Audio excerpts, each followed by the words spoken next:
मेरा नाम भावना पुजारा है। फिलहाल यहाँ मैं एक कहानीकार हूँ।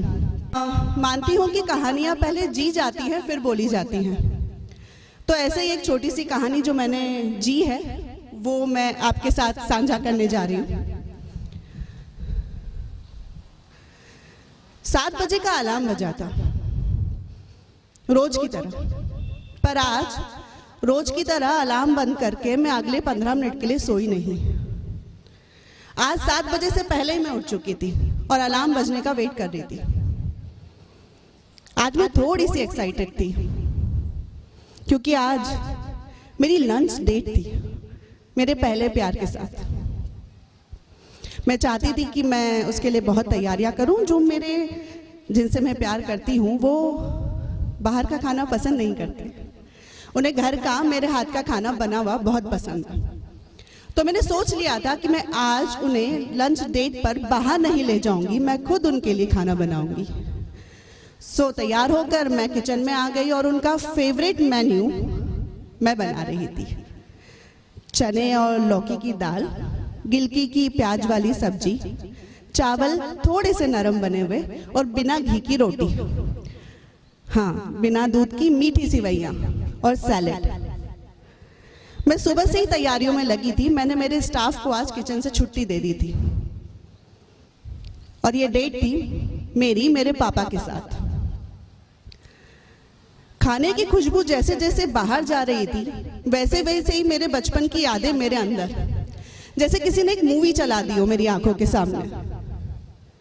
मेरे बचपन के दिन, कैसे मैं और मेरे पापा साइकिल पे घूमने जाया करते थे, कैसे पापा छोटी छोटी कहानियों से मुझे कई ऐसी सीखें दे जाते थे जिन्हें मैं आज तक नहीं भूल पाई।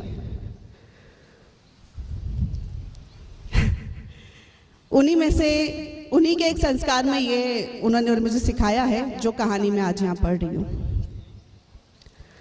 खाना बन चुका था और मैं टिफिन पैक कर रही थी।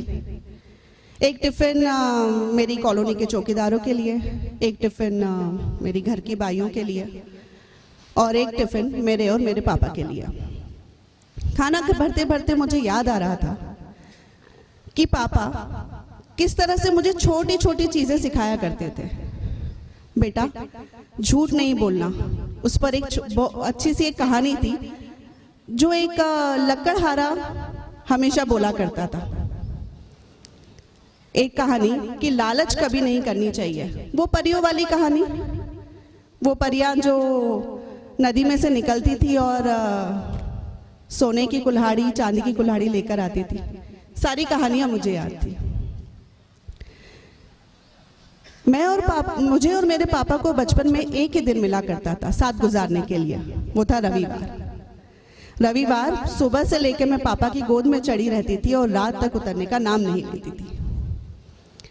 जब पहली बार मैंने एक सब्जी बनाना सीखी थी, वो प्रेशर कुकर के साथ जो रेसिपी बुक आती है ना, उसमें से मिक्स वेज। और हर संडे पापा जब नहा धोकर टेबल पर बैठते थे और मैं टन टन करके उनके सामने डिश खोलती थी और वो उन्हें पिरस कर हर संडे बोर करती थी। पर पापा कभी बोले नहीं कि वो बोर हुए। वो उतने ही टेस्ट लेकर वो खाना खाया करते थे हर संडे। अब मेरा टिफिन पैक हो चुका था। मैं लेकर अपने पापा के पास गई। मैंने वैसे ही टेबल सजाया, वैसे ही टेबल पर मैट लगाया जैसे पापा को पसंद था। थाली, चम्मच, ग्लास, कटोरी, प्लेट सब। हाँ, पर पापा खाने के पहले सैलेड जरूर खाते थे, वो मुझे याद था। मैंने खाया सैलेड और फिर मैंने भोजन चालू किया। खाना खाते खाते मेरे और मेरे पापा की बातों का सिलसिला चालू हुआ। पापा, याद है बचपन में जब आप ब्रश करके सबसे पहले अपने पक्षियों को खाना देने जाते थे, मम्मी कितना चिढ़ती थी बिना कुछ खाए पिए, बिना चाय पिए। अब सबसे पहले टेरेस पर जाते थे अपने एक हाथ में पानी की बाल्टी लेकर और एक हाथ में रोटी का डब्बा लेकर। सबसे पहले कबूतरों को खाना खिलाना, उसके बाद पौधों को पानी देना और फिर आकर खुद की चाय पीना। और मुझे आज भी याद है मम्मी किस तरह से आपको आवाज दिया करती थी, अरे पहले खुद तो खा लो फिर बाकी सबको खिलाना। कैसे आपने छोटी छोटी चीजें कर कर मुझे बहुत सारी चीजें सिखाई थी। खुद के शर्ट में बटन लगाना, खुद के शूज खुद पॉलिश करना। कैसे आप सिखाते थे कि रोड पे पड़े हुए वो सूखे कंडे इकट्ठा करके खाद का रूप ले सकते हैं। कैसे आप सिखाते थे कि छोटी छोटी खुशियों में खुश रहना चाहिए। कैसे आप सिखाते थे कि बड़े होने के लिए अच्छे कपड़े पहनना बहुत जरूरी नहीं है, बड़े दिखने के लिए, अच्छा दिखने के लिए आपका व्यक्तित्व अच्छा होना चाहिए।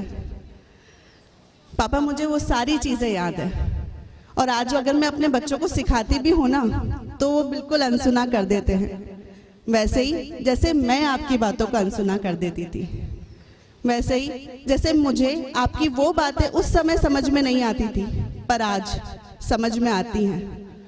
जब आप हर संडे मेरी एक बनी हुई सब्जी बहुत शौक से खाते थे, आज अगर हफ्ते में 2 बार एक ही सब्जी रिपीट हो जाए तो सवाल का जवाब देना पड़ता है।